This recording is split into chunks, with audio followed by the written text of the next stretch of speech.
Welcome to the Rochester, New Hampshire History Podcast, a monthly show that will shine a light on a piece of history that has been all but forgotten. The Underground Railroad was a system of covert routes and safe houses used by escaped slaves to flee into Canada. Despite its name, it was not a tunnel nor a train. The Underground Railroad gained its name because the escaped slaves who took it vanished from sight, as if they had actually gone underground. The escaped slaves usually traveled at night and rested during the day. They were passed from one safe house to another until they arrived at a place where they could be free. While there are no exact numbers, it is thought that almost 100,000 slaves found freedom using the Underground Railroad. New Hampshire had a network of safe houses used in the Underground Railroad, and some of them were located in Rochester.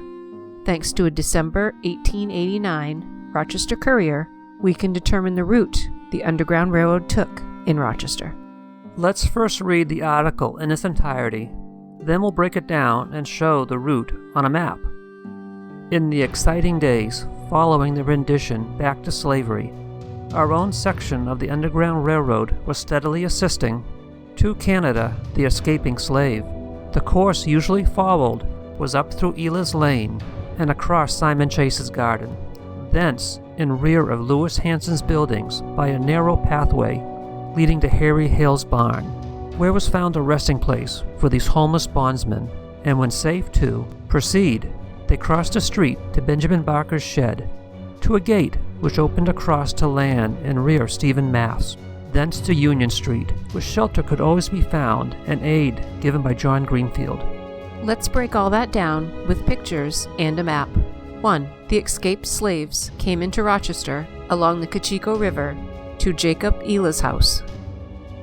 Jacob had served in the United States Congress and was an ardent abolitionist. Here is a picture of his barn.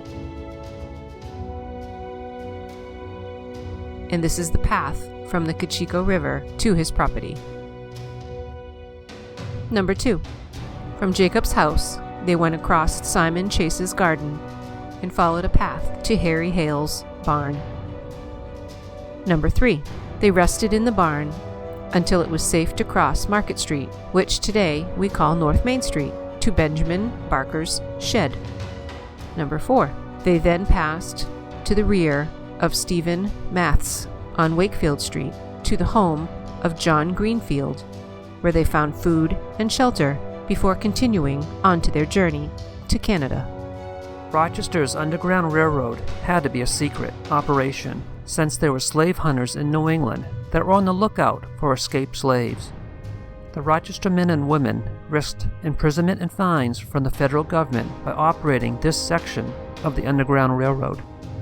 Their activities ceased with the passage of the 13th Amendment after the Civil War, which abolished slavery.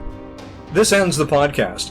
If you have any questions or comments, please email bobgriffinpodcast@gmail.com and come back next month for another episode of Rochester, New Hampshire History.